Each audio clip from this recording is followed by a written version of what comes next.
Waktu teh teu karasa ti harita nepi ka ayeuna. Naha ari urang rek hirup salilana, nanggeus boga bekal keur sampeureun jaga.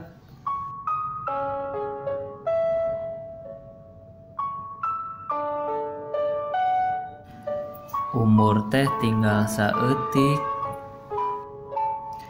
disiksik ku detik, diciwit ku menit, dilaanan ku jam.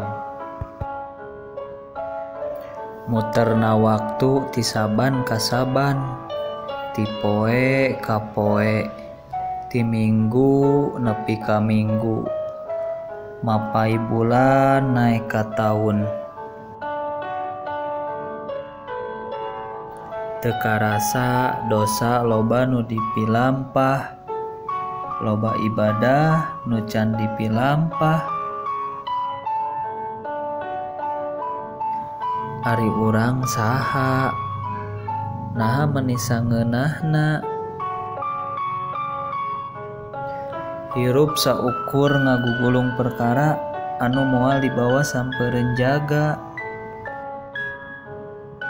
Jaga dina kahirupan anu salilana. Ibadah ngan saukur aya kasusah jeung masalah.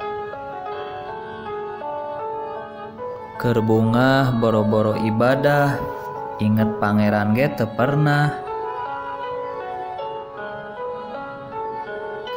Geus waktuna urang kudu menerkeun lengkah. Geus waktuna urang kudu robah. Sabab nu nyalametkeun ke jaga saukur amal jeung ibadah.